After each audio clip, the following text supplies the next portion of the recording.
कहानी की शुरुआत एक ओल्ड एज होम से होती है जहां पॉल एजकॉम्ब नाम का एक बूढ़ा आदमी रहता है। हालांकि वहां के नियम बहुत सख्त हैं, लेकिन पॉल अक्सर चुपके से बाहर निकलकर एक पुराने घर की खिड़की के सामने जाकर खड़ा हो जाता है। ऐसा लगता है जैसे उस घर से उसकी कोई गहरी याद जुड़ी हो। एक दिन टीवी पर एक पुरानी फिल्म देखते हुए पॉल अचानक भावुक हो जाता है। उसकी आंखों में आंसू आ जाते हैं। ये देखकर उसकी दोस्त एलेन उससे पूछती है कि आखिर उसे क्या याद आ गया। तब पॉल उसे अपनी जिंदगी की सबसे अविश्वसनीय कहानी सुनाता है। करीब 60 साल पहले पॉल कोल्ड माउंटेन जेल में गार्ड हुआ करता था। जेल का वह हिस्सा जहां मौत की सजा पाने वाले कैदियों को रखा जाता था, हरे रंग की टाइलों से बना था। इसी वजह से लोग उसे ग्रीन माइल कहते थे। एक दिन वहां एक नया कैदी लाया जाता है जिसका नाम जॉन कॉफी था। उसका शरीर विशाल था, लेकिन उसकी आंखों में किसी मासूम बच्चे जैसी मासूमियत दिखाई देती थी। उस पर 2 छोटी बच्चियों की हत्या का आरोप था और उसे मौत की सजा सुनाई जा चुकी थी। जॉन की एंट्री के कुछ दिनों बाद ही पॉल को महसूस होने लगा कि यह आदमी बाकी अपराधियों जैसा नहीं है। उसे अंधेरे से डर लगता था और वह हमेशा बहुत शांत रहता था। उसी दौरान पॉल एक दर्दनाक इन्फेक्शन से परेशान था, लेकिन एक रात जॉन ने सिर्फ अपने हाथों से उसका दर्द पूरी तरह खत्म कर दिया।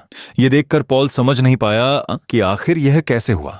धीरे धीरे उसे एहसास हुआ कि जॉन के पास कोई चमत्कारी शक्ति है। वह दूसरों का दर्द अपने अंदर खींच सकता था। इसी दौरान डेल नाम का एक कैदी एक छोटे से चूहे से दोस्ती कर लेता है जिसका नाम वह मिस्टर जिंगल्स रखता है। लेकिन क्रूर गार्ड पर्सी गुस्से में आकर उस चूहे को कुचल देता है। सभी को लगता है कि मिस्टर जिंगल्स मर चुका है, लेकिन तभी जॉन कॉफी उसे अपने हाथों में उठाता है और कुछ ही पलों में वह चूहा दोबारा जिंदा हो जाता है। यह देखकर सभी गार्ड हैरान रह जाते हैं। कुछ समय बाद एक खतरनाक अपराधी विलियम व्हार्टन जेल में लाया जाता है। वह बेहद हिंसक और पागल था। उसकी वजह से पूरी जेल का माहौल बदल जाता है। इसी बीच जेल के वार्डन की पत्नी मेलिंडा एक जानलेवा बीमारी से जूझ रही थी। डॉक्टरों ने उम्मीद छोड़ दी थी। तब पॉल और उसके साथी एक बड़ा जोखिम उठाते हैं और रात के अंधेरे में जॉन को चोरी छिपे जेल से बाहर ले जाते हैं। जॉन अपनी रहस्यमयी शक्तियों से मेलिंडा को पूरी तरह ठीक कर देता है, लेकिन इस दौरान उसे एक भयानक सच भी पता चलता है। वह पॉल को दिखाता है कि जिन 2 बच्चियों की हत्या के आरोप में उसे फांसी दी जा रही है, उनका असली हत्यारा विलियम व्हार्टन था। जॉन तो उन्हें बचाने की कोशिश कर रहा था, लेकिन वह समय पर नहीं पहुंच पाया। यह सच जानकर पॉल अंदर से टूट जाता है। वह एक बेगुनाह इंसान को मौत की सजा नहीं देना चाहता था, लेकिन जब वह जॉन से जेल से भागने की बात करता है तो जॉन मना कर देता है। वह कहता है कि वह इस दुनिया का दर्द हर दिन महसूस करता है और अब बहुत थक चुका है। उसके लिए मौत ही शांति का रास्ता है।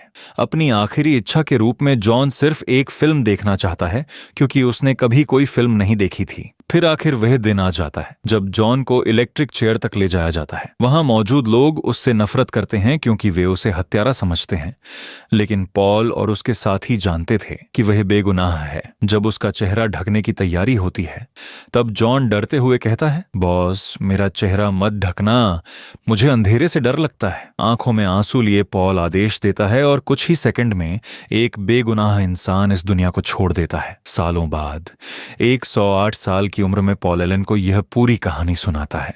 वह उसे मिस्टर जिंगल्स भी दिखाता है जो इतने साल बाद भी जिंदा था। पॉल समझ चुका था कि जॉन कॉफी की शक्तियों ने उसे और मिस्टर जिंगल्स को असाधारण लंबी जिंदगी दी है, लेकिन यह लंबी जिंदगी उसके लिए किसी वरदान से ज्यादा एक सजा बन चुकी थी, क्योंकि उसने अपने सभी प्रिय लोगों को अपने सामने दुनिया छोड़ते देखा था। और इसी के साथ खत्म होती है द ग्रीन माइल की एक ऐसी कहानी जो इंसानियत, दर्द और चमत्कार की सबसे भावुक कहानियों में से एक मानी जाती है।